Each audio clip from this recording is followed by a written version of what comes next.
A Time Between Times. Written and narrated by Mark Mitten. Chapter 1.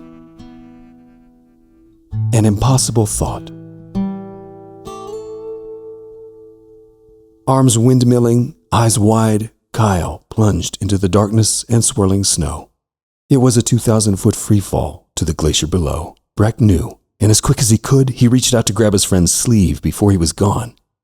But for some reason, Breck's arms were pinned and he struggled to move but couldn't, and Kyle dropped like a stone.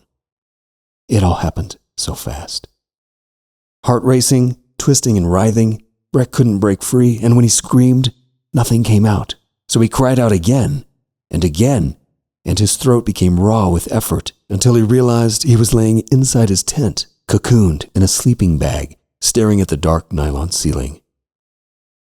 He wasn't stranded on a narrow, icy ledge on the side of the mountain, ravaged by wind and avalanche. It was a dream, the same dream he'd had every night since he arrived in Nepal.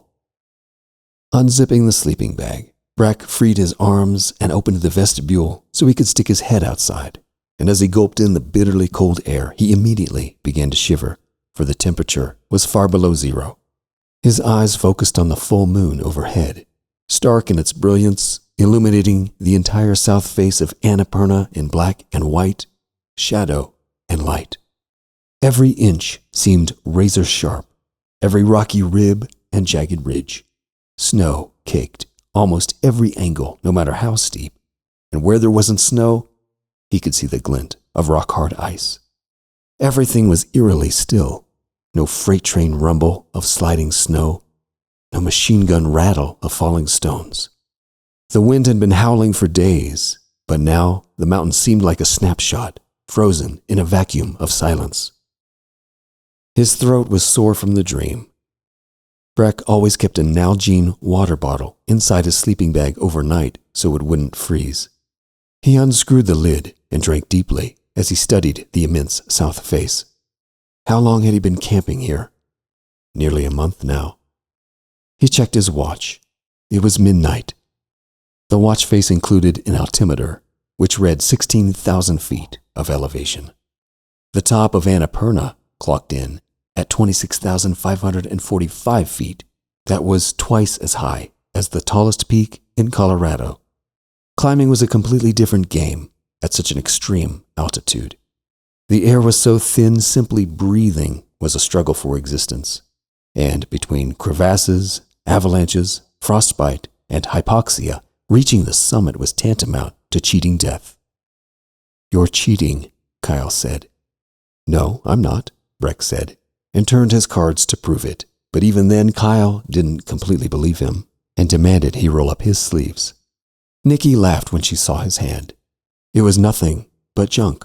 An 8 of spades and an 8 of hearts were the only cards of consequence, but his bluff had worked, and Kyle lost. But they were literally playing for peanuts at their campsite among the willows beneath the rocky outcrops. It was a bright blue autumn morning in 11-Mile Canyon, beyond Ute Pass, miles from Denver, but worth the drive. It was a place they often went to climb, and sometimes Nikki came along when she wasn't working, since she was a flight attendant and spent many weekends away, but she was there that day. The aspens fluttered in the crisp breeze, although the leaves had already fallen from the willows all along the South Platte, the river that cut through the canyon, in which fishermen often stood, casting their gossamer lines in the water far below the gray granite domes upon which Breck and Kyle climbed, once the sun rose high enough to warm the surface, for their fingers got cold in the narrow cracks, and the crystalline edges seemed sharp as razor blades before the morning sun finally struck the granite. But until it rose high enough, they sat around the fire, bundled in fleece and stocking caps, sipping instant hot coffee from insulated mugs, eating oatmeal and granola bars, and playing poker with peanuts while they talked about the routes and what gear they would need, and Breck guided the conversations to the point of distraction, and it always worked. After he resealed the vestibule, Breck burrowed deep in his sleeping bag and tried to fall asleep. From the safety of his campsite, day after day, he watched winter snowstorms rake across Annapurna, loading the couloirs and cliffs with fresh powder, only to break away the next morning in the warmth of the rising sun. But right now, in this rare, windless midnight moment, the mountain was in pristine condition. An impossible thought crossed his mind. Breck clicked on his headlamp. Thick, shaggy frost coated the tent walls. He unzipped his bag again, propped a camp stove in the vestibule, and lit it. Hot coffee would warm him up. It would also wake him up, because he wasn't going back to sleep. Adrenaline began to pound through his veins.